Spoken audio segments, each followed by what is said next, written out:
Choose to Challenge. I am LaWanna Bradford. I'm so excited because I have a very special guest today. She goes by the name of Gigi, but her name is Gricelidis Bosse, but she goes by Gigi, so I'll be addressing her as Gigi during this interview. And the one thing that we're going to talk about is life. Life happens, right, to all of us. The good, the bad, the highs, the lows, and she's had an amazing life. But on one hand, she's experienced a lot of great celebrations. She has had the career of her dreams, a beautiful family, found the love of her life. But like many of us, she's also been plagued with some challenges. And some of those challenges have created some mental and emotional stressors for her, which has resulted in her needing to seek out therapy. And I want those of you to lean into this conversation because this is Mental Health Awareness Month. And the one thing that we try to do on this platform is to shift the narrative that's out there regarding mental health, to make sure that when we're talking about mental health and physical health, that they are equal, that we know that we have a balanced and a harmonious existence when we focus on both parts of ourselves. But also, it's important that we get rid of those stigmas and biases out there. There should be no shame when it comes to where we stand and recognizing what it takes for us to be whole, fulfilled, brilliant, vibrant, created divine beings that we were designed to be. And we're going to talk a little bit about that. And she's going to share a bit about how she ended up facing some depression and anxiety. And many of us don't really want to admit that we may have some of these issues in our lives. But I think when you hear some of her story, you may or may not identify with it. But I guarantee you're going to know someone who has faced these challenges. But then we're going to go a little deeper. And we're going to talk about a recent diagnosis related to complex PTSD, post-traumatic stress disorder. We've heard about that. We tend to focus more on it when it comes to the military side of life. That's where it began to get a lot of notoriety. But we experience PTSD on a daily basis. And we're going to get into that conversation. So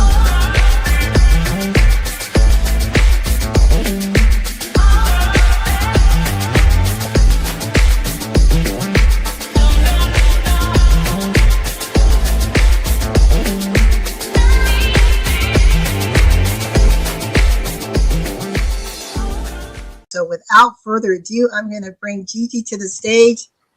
Gigi, how's it going? Hello. You doing okay? Yes. Heart's going pitter patter. A lot. Breathe. Take a woosah moment. It's all good. Mm-hmm. And thank you so much for agreeing to come on this platform. I believe that this conversation is going to be one that's not only enlightening, educational, but I believe it's going to help someone who needs to hear this message. So again, thank you for saying yes. Yes, and thank you for inviting me. I am very honored. So I spoke a little bit about, when life was good. And I believe really every day life is good, but sometimes it can get overshadowed with some darkness, right? Mm-hmm, mm-hmm. Yes. At what point in your life did you realize, I think an eclipse is starting to come? Recently, or I've had many eclipses where you realize something has to change. I've always known that I was the driver of my life. I knew that if I wanted change, I had to be the one to cause it for myself, starting with myself, looking in the mirror. And it's very difficult when you don't really know what's happening to you and you're doing your best to just keep moving forward. And so, going to therapy really is an amazing, because that's when you realize I can't do this on my own. That's it. There's no, if I understood what you meant by eclipse, like that aha moment, like this is it. This is a breaking point, and, I realized that when, no matter what I did, I I kept coming across like I was my own barrier, constantly being my own barrier, and knowing that things were happening to me, but I couldn't put the words to it. I didn't know I had complex PTSD. I didn't know about things like narcissism, really what it was, and how much damage that can do to a family, to individuals. Um, so it's very important that you figure out if you're one, or if that you have them around you, which in my, in my case is, it's been more of what I had around me. But when you're around that a lot, you have to make sure that you don't yourself start using the same tactics to so there was just too much of that going on. And that was 3 years ago. It was a breaking point. And I had an opportunity for therapy, and it was supposed to be for 3 months, and it lasted a year.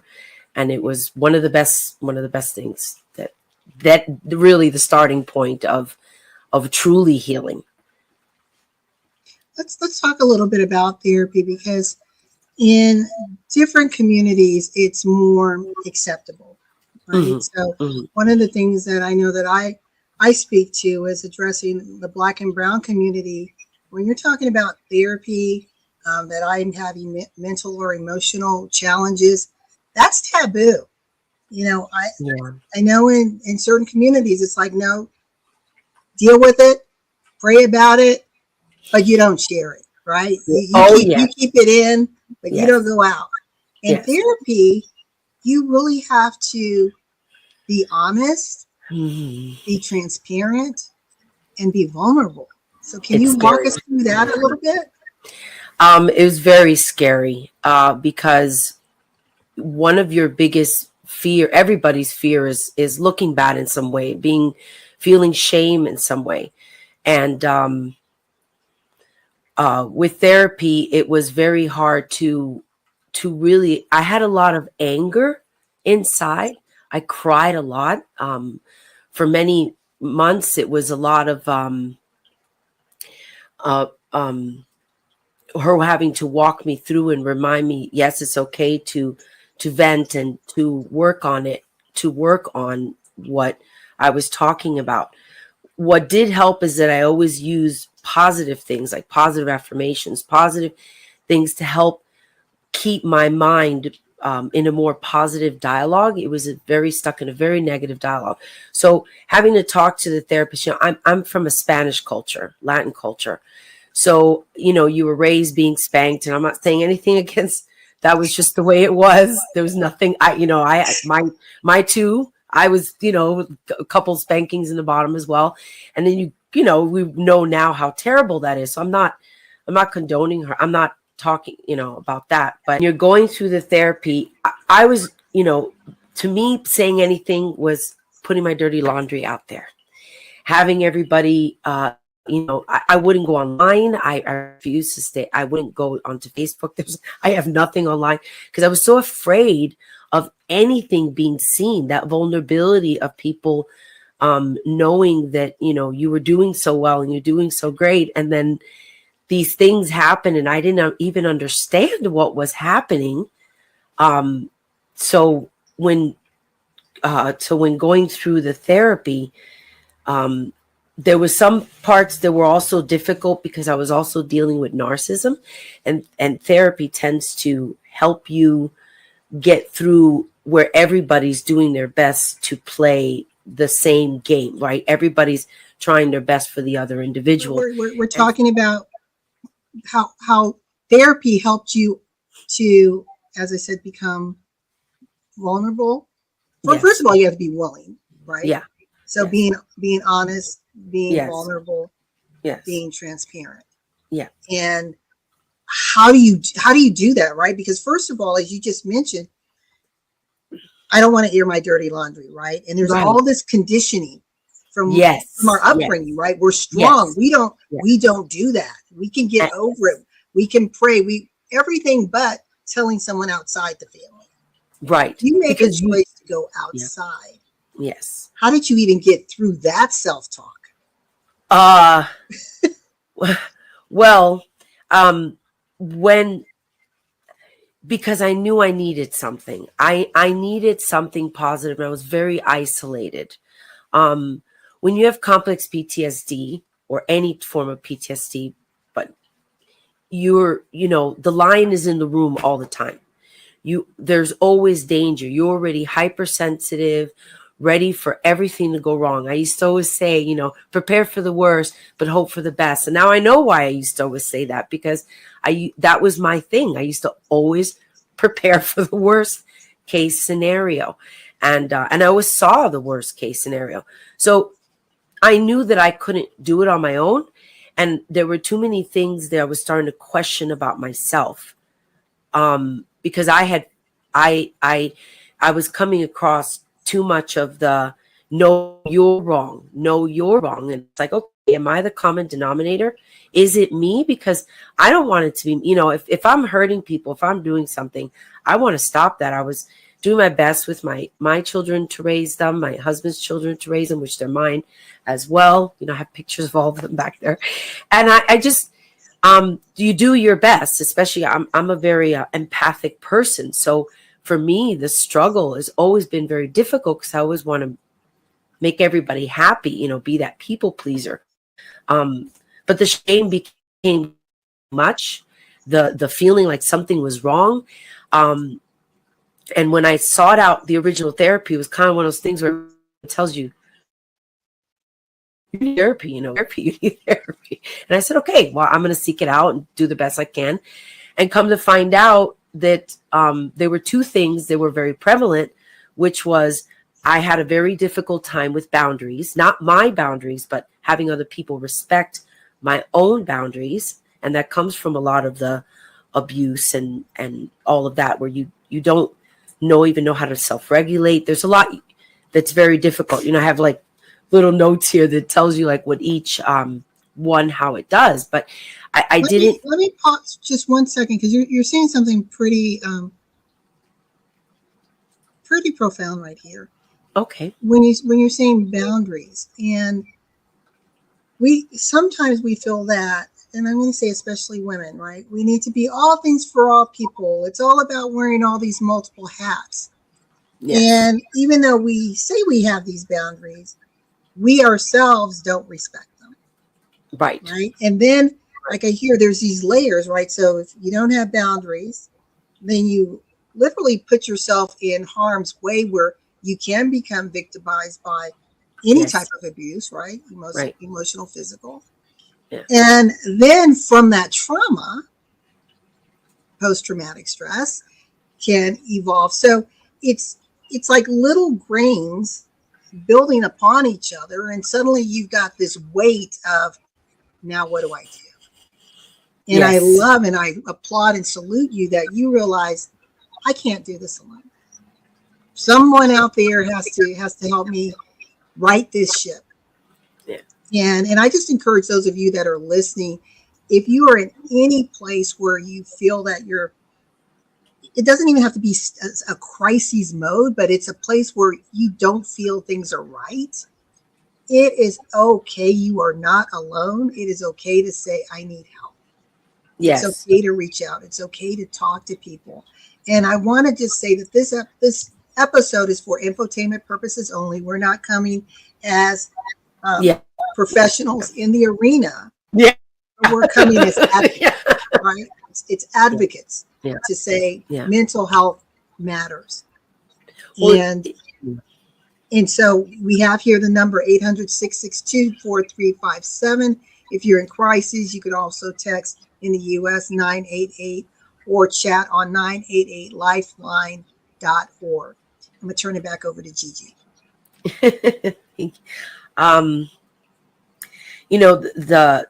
I basically what really happened, I just couldn't get out of bed anymore. I found I'm sorry, that's my dog. I couldn't get out of bed in the morning. I knew when I wasn't like having to take a shower was I had to take a shower. It wasn't that I even wanted to. I didn't want to make dinner for anybody anymore. I lost all interest in everything. And that was because it was going unchecked.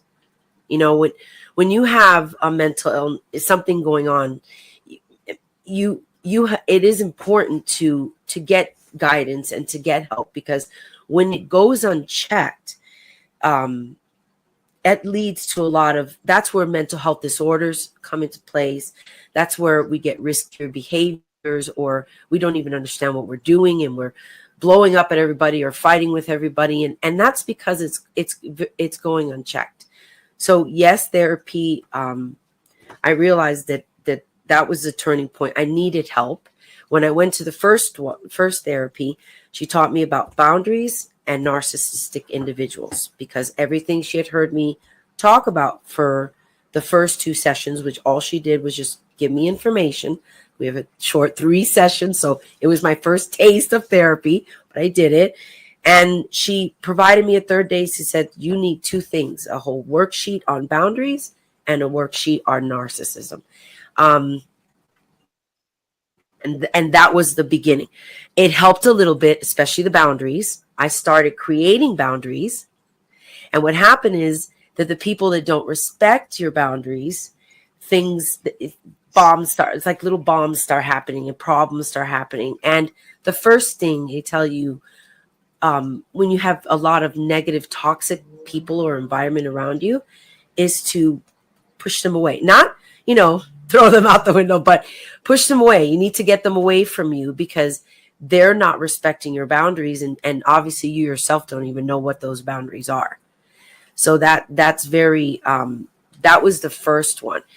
The second one was really difficult because, well, first I had to agree to do it. It was a family counsel. It was a counseling that does for full family. And my husband's 3 children were going through a lot of situations with their mother, and a lot of social service was involved.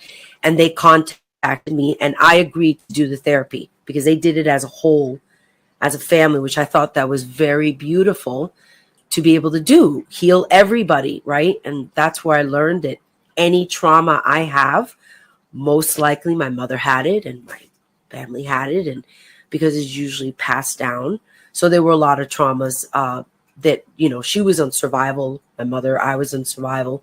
Everybody's usually on survival. So that's the part of that I really learned with therapy, was to also have compassion for all point of views.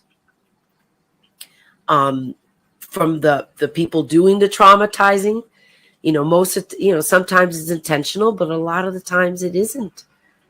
A lot of times it's not intentional as well. So it was very, it helped me to be able to understand what was happening. I did have to apply things daily, because the 1 day a week that I was talking to a therapist was a beautiful, I got a lot off my chest. We got to talk a lot. I cried a lot. A lot, resolved a lot, but it was also the daily, the positive affirmations. I needed to reprogram my brain because of the complex PTSD, because PTSD is a sudden death in the family, military, natural disasters, right? Sexual assault, a one time. And that's not discounting it whatsoever. That's why the reactions are so severe with PTSD. With complex PTSD, it's more of it's a long-term, gradual, repeated trauma, typically starting from childhood. And the traumatic events can go from 1 day to several years, right? From neglect, hunger. I'm just naming a few because my mind goes on blank, but physical, emotional, sexual abuse, chaos and crisis at home, domestic violence, captivity. Those are the things that kind of cause the complex part. That's why it becomes complex. And that's why it's harder to regulate, because I'll have all of a sudden just my husband will put on some music and it's a song I've loved, but I can't even hear it, because all of a sudden I'll start crying. And if I really sit down and do a meditation and start focusing on where it comes from, it usually links right back to some traumatic event that I didn't even realize that's where it was coming from. So, you know, if you're having, you know, there's a lot of symptoms, right? Like if you're, emotional dysregulation is one of the biggest ones, because you have very hard time. That's why I cry at a drop of a hat. I could watch a commercial and I'm crying. Somebody could say something to me and it becomes very emotional. We just got started in a podcast. I mean, not podcast, with the interview. And I started tearing up right away and got emotional. I had to keep reminding myself, the lion is not in the room. You're fine. You're safe. It's okay. No one's going to eat you alive right now. But, you know, anxiety, disassociation, which a lot of people don't think about that one much, where you figure like you can just separate yourself from individuals or things that you have a lot of emotion to, but you can just completely disassociate yourself with them. And that's a protective mechanism. Difficulty trusting and in relationships. So those are, if you feel that you have kind of like that, the big one here was the negative self-perception and the distortion of my beliefs and the world around me. Everybody became a narcissist. Everybody had complex PTSD. I was like, it just, you have a hard time, you know. So I would tape myself talking, and then I would listen to what I said, and I would be like, oh, no, that's not exactly the way. No, you know. So you have to do a lot of self-reflection, a lot of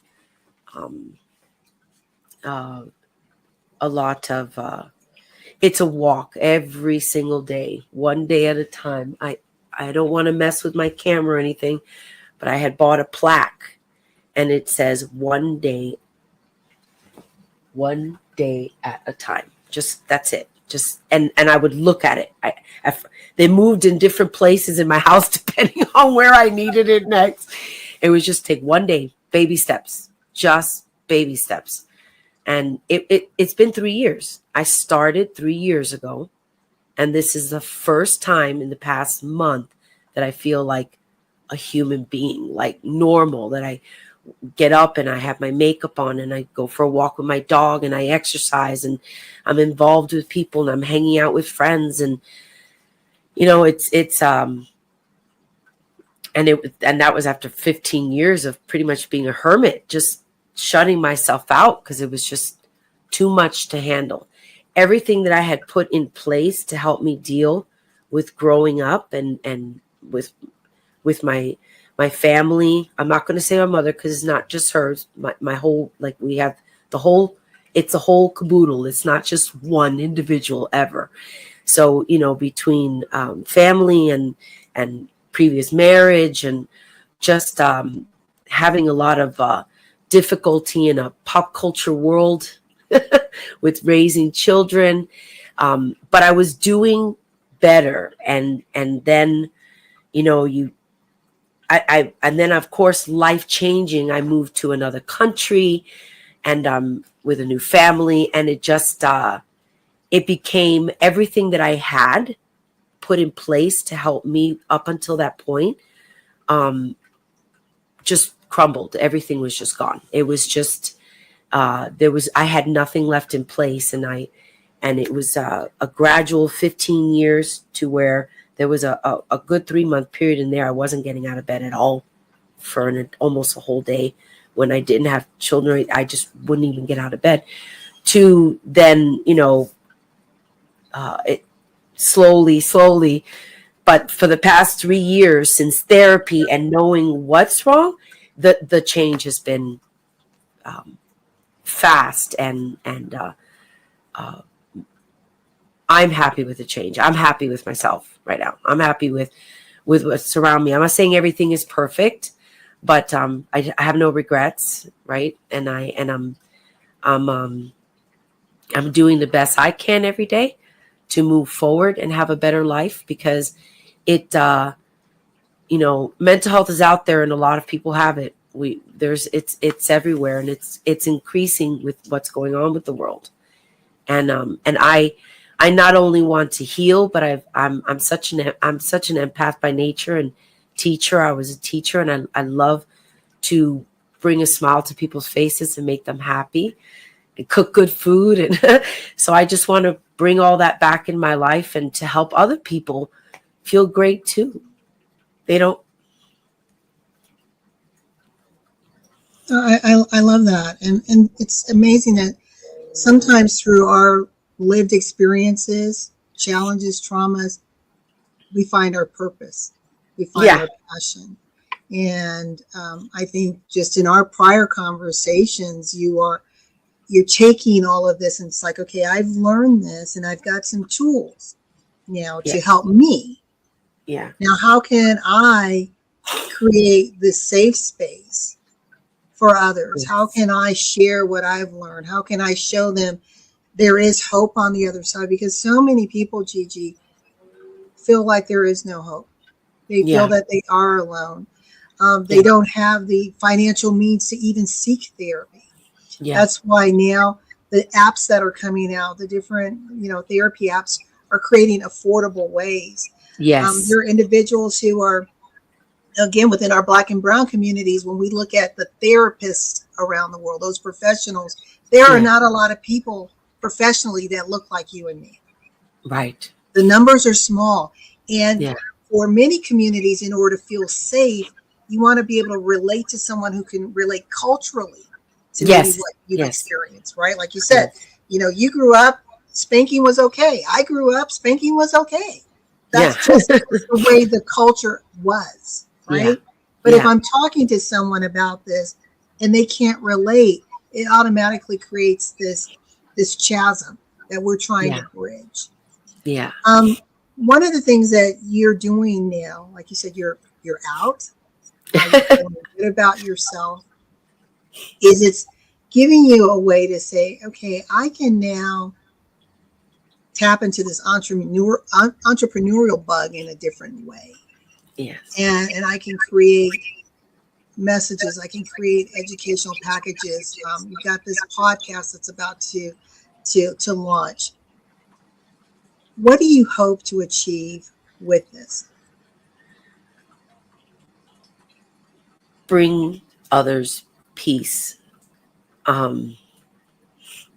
It is a very dark space to be in when you have lost your self-worth and you feel ashamed for even existing. So, and there are so many hurting people, and there's so much happening in the world everywhere today, like you said, with apps and everything that's coming out. So, I turned 50 and that was the first time I got therapy, and it was free, by the way. It wasn't paid. I would have never been able to do it if it was not something that was offered to me as a way to help with my situation. It was so toxic and negative. That was a big help. That was a blessing, right? To get that for free. Sorry. We're going to do a quick breakaway. We are here with Gigi Bosse, and we're talking about complex PTSD, a journey of healing. And we're here during Mental Health Awareness Month. And for those that are tuning in, you've heard and seen her passion and compassion when it comes to creating awareness, to get rid of the stigma, the biases, to show the world that there is hope, there is another way. Yeah. But you have to be committed to you.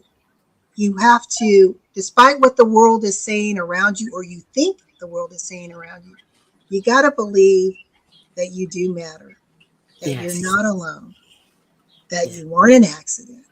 Yes. It's a divine impression. And you are loved. Believe it or not, you are loved. We'll be back in a moment.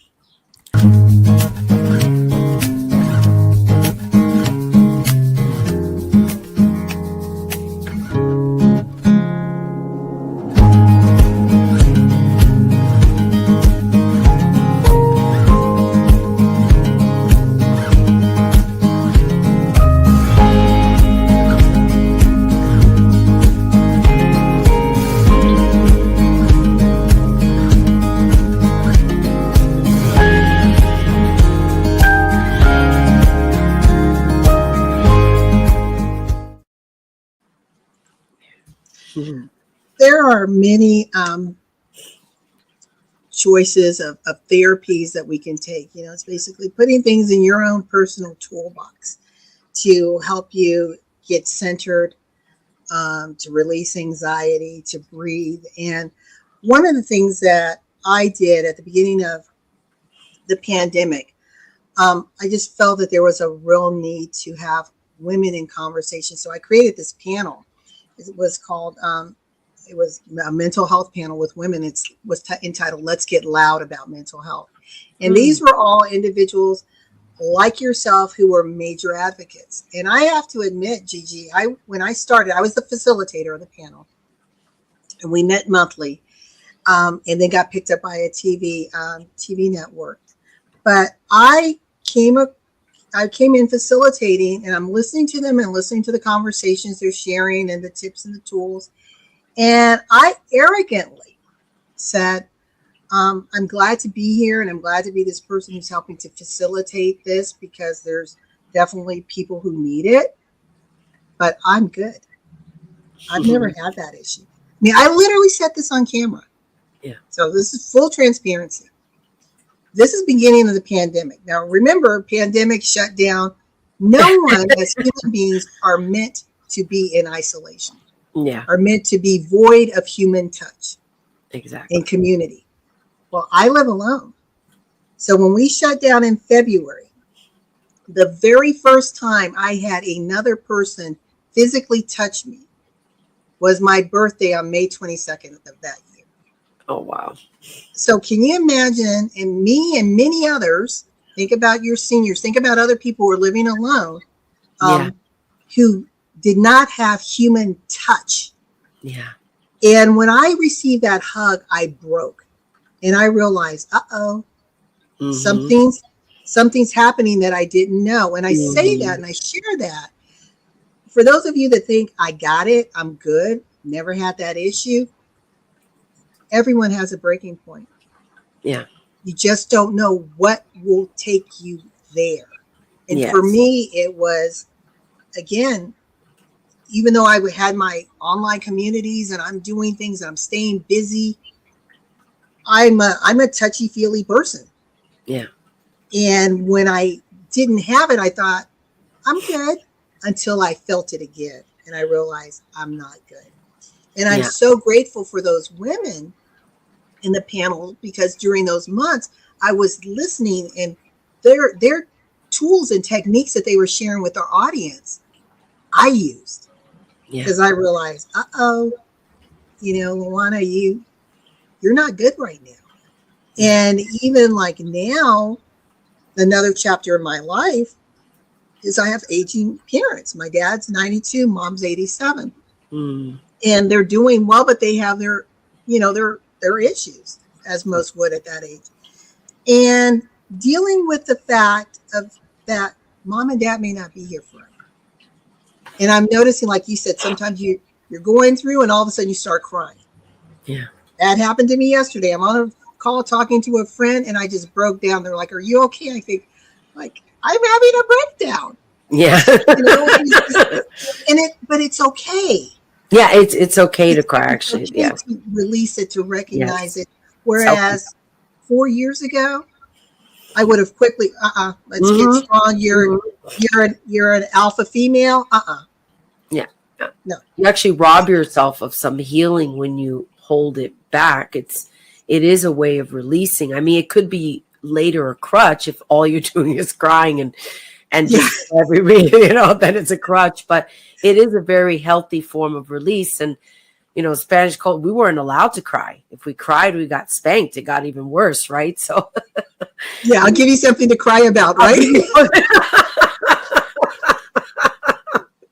I'm glad we can laugh about it. Generations now are like, what? Unheard of. Exactly. Well, before we have about 10 more minutes, and I want to talk now about tell me a little bit about what you're going to do on your entrepreneurial journey so people can look out for that, and tell us a little bit about this podcast. Well, my entrepreneurial journey is something I've actually always wanted. It's something that that I've dreamed up for about a good 25 years. And it was actually, it was, I'm going to say it because when I saw what your organization, everything, I'm like, oh my goodness. It's a nonprofit organization. It's actually called the 6 Dimensions of Health and Wellness. Now that it changed the name a little bit, because that was 20 years ago when I'd learned that there were 6 dimensions of health, and most people only really focus on like 1 or 2 of them. So it's very healthy to focus on all 6 dimensions. So that has been always a dream of mine. Now it has changed a little bit, where it's now I have a dream. It's called a you pick. I used to call it pick and pull by accident. My husband's like, don't call it that. That's a dump, where the people go and for car parts. I'm like, whoa, no. But it's a large garden. It's a large vegetable garden. And it is, yes, for people to come and purchase, but for me, it's really a starting point to start help feed the homeless. We're going through a lot right now in the world, and I may not be able to do anything for Uganda or anybody else right now, but I can start somewhere here locally. I've never seen it here before since I've lived here in Alberta, Canada. I've never seen the amount of homeless now that we see walking, and never saw that before. You just really didn't see that here. You didn't see that so prevalent here, and now you do, and it's like, I'm used to that from the United States, but living here, I didn't see that, and it's just that desire to just want to feed people. I grew up experiencing hunger myself, and it is a very it's not something easy to deal with, and there are a lot of children, there's a lot of adults, people just going hungry right now. So that's part of it. I just really want to be involved nonprofit and help people get food in their stomachs. I love to cook. I love that. And like you said, you may not be able to reach across the waters, but you're able to influence in your sphere of influence. And I always tell people, Gigi, when you change one life, when you give hope to one person, you've changed the next generation. So it's like you think, okay, I may not be making a difference, but it's a radical shift in mindset that then they can teach.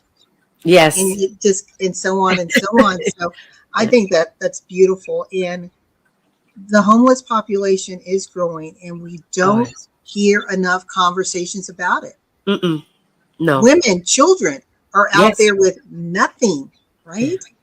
Well, I was surprised to even found out that, I know myself, I was one of the few that I knew growing up in school that never had lunch or never had food.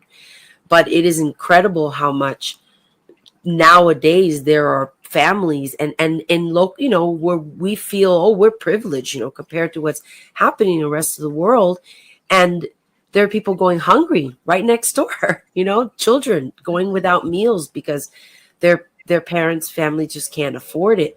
And so that and for whatever reasons, it's almost like saying, I don't care about the reasons. I just want to help the individuals. I want to, I know what it is to feel hunger, and there's so much happening out there, even more so than I'm not, there are people that are dying of starvation right now, literally just from not having any food to eat, not having any aid. So that's I want to say something, because you mentioned what it's like as a child to not have lunch, and we're here about mental wellness. Yeah. Well, think about it. If you are a child in school and you're hungry, how that impacts you from physical, mental, emotional, your ability to focus. Yeah. I mean, your ability to learn. Yeah. There is so much. And during the pandemic, again, this was something that a lot of people weren't talking about. Many schools in the U.S., in fact, most have, and in Western cultures, have the lunch programs at school. Uh-huh. Okay, there's no school. Yeah. Right. So kids aren't eating. Right. So now what? And so you Now what? had organizations, like the Yeah. one that that you're about to start, that stepped in. Yeah. Yeah. So sometimes it's like, okay, out of sight, out of mind, but there's still, that young child or families Yeah. that are struggling day to day. And even one of the conversations that I loved what Pampers was doing during the pandemic, many mommies weren't able to diaper their babies. Mm. Yeah. Yeah. I was one of those young moms that went through that for like a week where I couldn't diaper my walking child, and I remember crying to her, telling her at 9 months, please, I can't diapers. And she actually potty trained that way. Like she ended up ironic, which it was like, wow. Both my children potty trained very young, but I was also a very young mother with not that much money with diapers. So Huh. yeah. Yeah, I love what you're doing. I love the vision that you have. Um, your heart, that energy is just coming through. Oh, Tell thank us a you. little bit about the podcast. Well, the podcast was born because for the past 2 years, for many years, I've always loved using meditations, visualizations, affirmations. They were, prior to that was a way of elevating myself. This past 3 years is getting through the day, trying to visualize a more positive day and having um, helping change the conversation, the negative conversations. I to say something real quick on the side, the one big thing that was a big aha for me was to learn that we say to ourselves roughly 70 to 50,000 sentences a day. So all of the things that we've ever gone through in our lives are going on consistently in the back of our minds. And so if you don't deal with the trauma, guess what's going to keep coming up? So if you did it at 5, you're also a 5-year-old brain still dealing with that same trauma, and it keeps developing and getting worse and worse. So that's on that note about that. And that threw me off. I'm sorry. No, I So, want to share. I want to share an experience that I had. So whenever I say goodbye, yeah. saying goodbye is hard for me. You can drop me off at the airport and I get teary eyed because I'm saying goodbye to you. And I would wonder, it wasn't until I got older that I thought, well, why am I always crying? Because all my family knows, okay, LaWanna's going to be waterworks. And I just started meditating and thinking like, okay, this is obviously rooted way back. What happened? And I was always told, oh, you're like your great grandfather. He would always cry. I finally found the source. And I had to, as a child, forgive. And so now, I don't like saying goodbye. But I would cry so much, Gigi, that I would get physically sick. I would get migraines and everything. Yeah. But what happened was when we moved to Europe, my grandfather said, no, we want to keep her. We want to raise her. Don't take our only grandchild. And it was a memory I had repressed. But then it's like I can see it just as though it just happened. He took me behind in the garden, and he's like, we're just going to hide here, and your mom and dad will drive away, and we'll be here together. Oh. And my parents found us, and my dad is ripping me out of the arms of my grandfather. Yes. So imagine a 3-year-old, how traumatic that is, right? I was ripped out of my father's arms at 3. I know what you mean. Yeah, and so it's just, and I'm like, why am I always crying every time I say goodbye? But it's, again, that memory. Yeah. You can't at that time associate it with anything. But once I made the connection, I'm like, okay, I forgive mom and dad. It wasn't that they, they wanted us to stay together as a family. But again, as a 3-year-old, you can't process. It's like, exactly. So that stayed. And then, why? Yeah. Especially if he made you feel safe as well, like very safe. Yeah. I felt. He was an amazing man, and yeah. But this conversation, I hope that those of you who are listening can hear that sometimes it's those little micro traumas, Mm-hmm. right? Yeah. That Well, just start to build and build, yeah. and we don't know how to deal with it. We don't have the tools. No, that's why the affirmations helped, because I would wake up in the morning and I would start doing dishes or something, and I would hear myself having these negative conversations and arguments with the people that I was upset with. Mm-hmm. And then I realized, wait a minute, I'm having this conversation by myself. My brain does not know the difference of this being real or not. I cannot have these conversations. I need to change my conversations. And I try to reach back to, I said, okay, I'm going to reach back to everything that I knew that worked before. And those things that worked before, I need to start doing them again. They're not going to be the same because I've changed, the world has changed, but at least I can reach back to what I knew was positive. That's always important when you're stuck in that world of negativity. If you just stop and just reach back to what used to work, what was positive, what was something to help you get through, hold on to that, because that can be a lifeline. And that's what the meditations were. Now, a lot of the times they played in the background while I was doing other things, but I would pick up the information, and then I would listen to positive affirmations and say them out loud and say them out loud. And if there was something that bothered me, I said, "Oh, what's that? That's a positive thing. Why am I having a hard time saying I'm worth it? Why can I not say that?"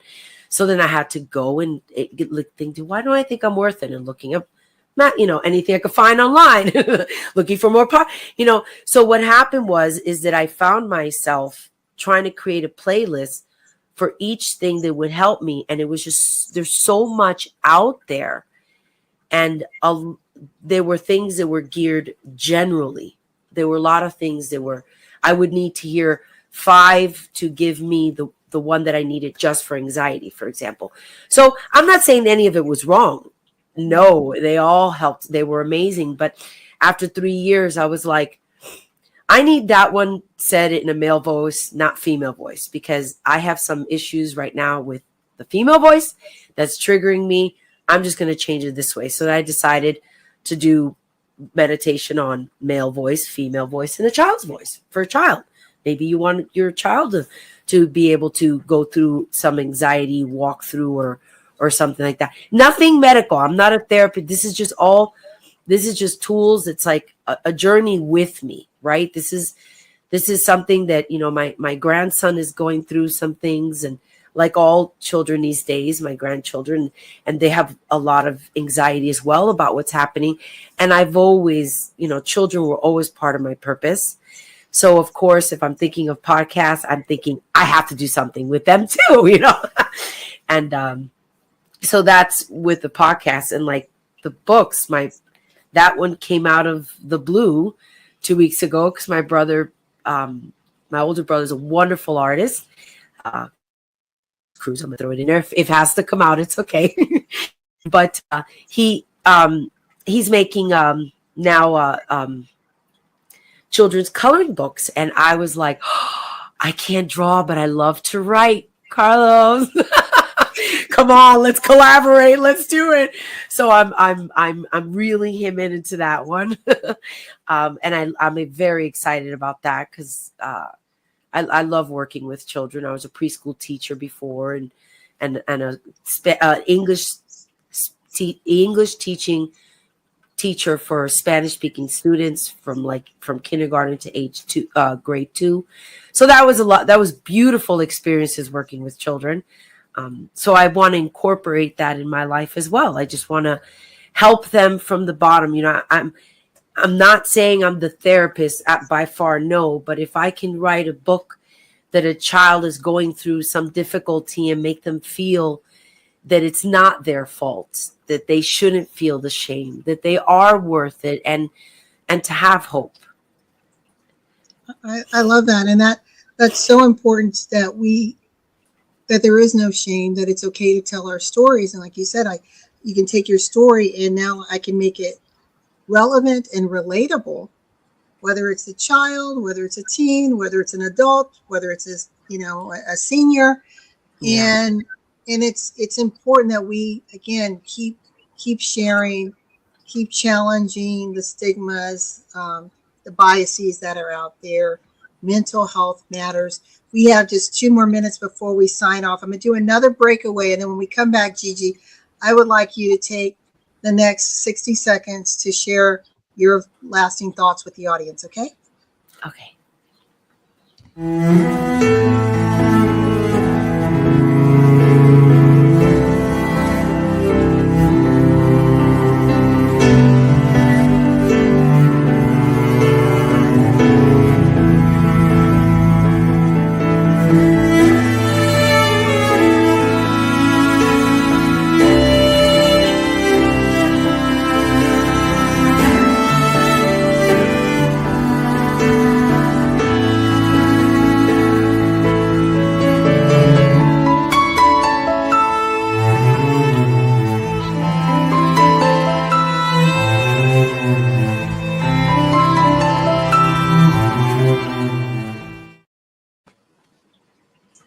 Okay, I'm going to take myself down and give you a few moments to just encourage and share whatever you like with our audience.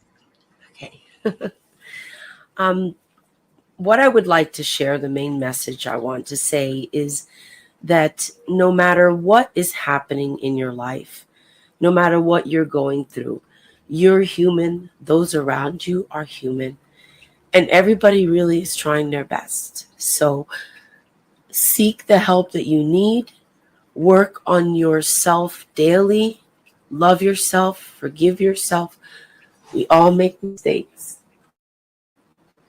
And I really hope peace and happiness for everyone. This was amazing. Thank you so much for joining us. Definitely want to have you back once you get your podcast launched. Yes. And we can talk a little bit about how things are going with that. Yes. I didn't want to putting myself out there. I don't quite have anything out yet. I know it's in process. So Yes. This has been great. And again, ladies, gentlemen, thank you so much for joining us. Remember, this is for infotainment purposes only. We're here with Gigi Bosse, and she is a passionate advocate with a compassionate heart, trying her best in her sphere of influence. Not only trying, she's doing it. She's shifting and changing the narrative. She's making a difference. She's showing everyone through her lived experience that you matter.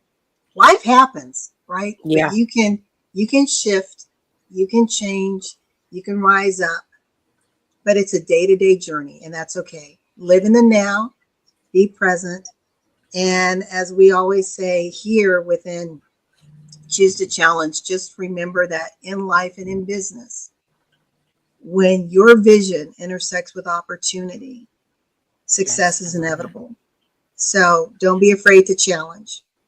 Reach out and seize and demand to live your best life. Yes. Because we all just have this one life to live. Please reach out to Gigi. You can reach her on Facebook and Instagram. And we will see you next week on another edition of Choose to Challenge. Thank you so much, Gigi. Thank you. Are you ready to defy gravity and challenge the impossible? Meet LaWanna Bradford, the visionary leader behind Choose to Challenge on E360 TV. Now in its 5th season, this groundbreaking show shines a spotlight on voices of change from across the globe. Born during the pandemic, Choose to Challenge becomes a platform for transformation where no topic is off limits. Every episode highlights individuals breaking barriers, rewriting narratives, and making an impact. Ready to share your story and inspire change? Call 404-618-2824 to become a guest. This is your moment to rise. Tune in now at e360tv.com. Your voice matters. Let's change the world together.